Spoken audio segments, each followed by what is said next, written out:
I've done a few list videos relating to beginner guitarists by now. Most of these relate to what I wish I'd done differently when I started learning. This video is a complete embodiment of that. Let's get started.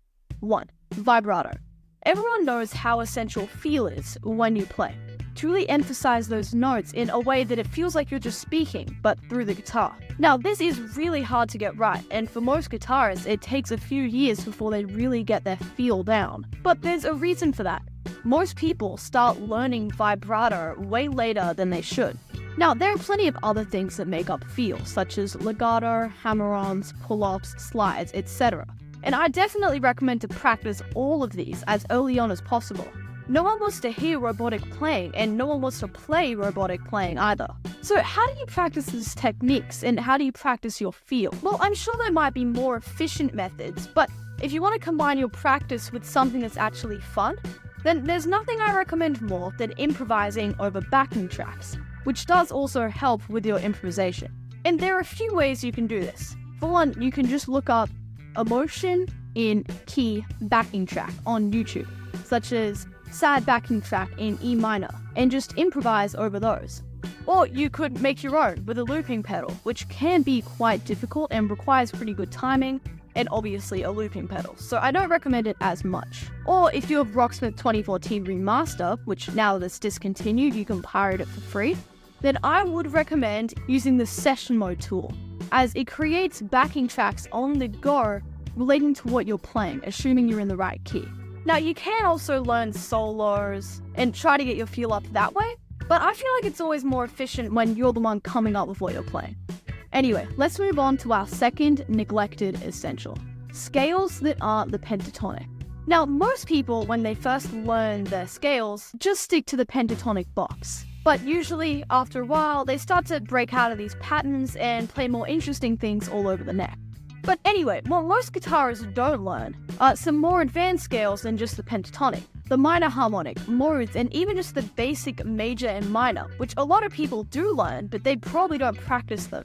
And no, there isn't some secret to instantly get comfortable with every scale you learn instantly. It's just as simple as practicing them when you play, like the over backing tracks, and not overcomplicating it further than that. Anyway, let's move on to the next neglected essential: songs that aren't really fast.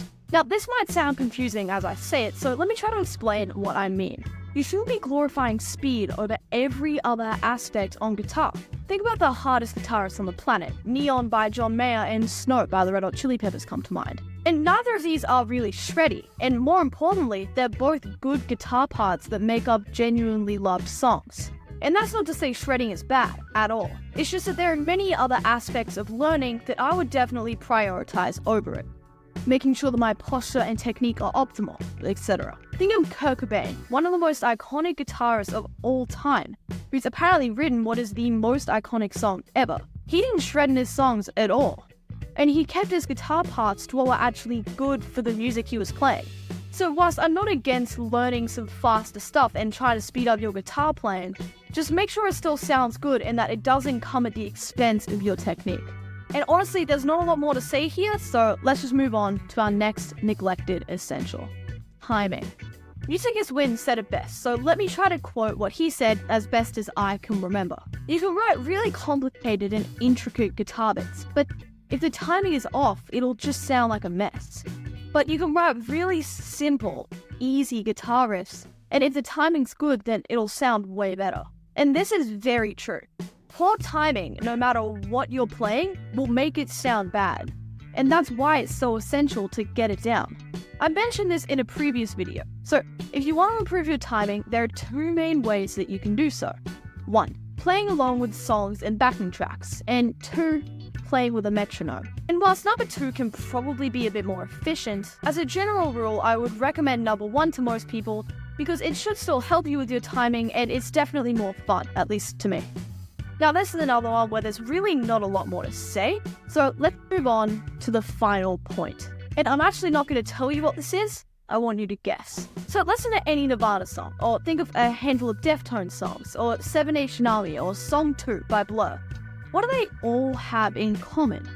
dynamics. Just because you're using the same basic guitar riff, bass line, or chord progression doesn't mean the song can't be interesting the whole way through. As previously stated, Nirvana are great at this. You can listen to basically all of their songs to hear it.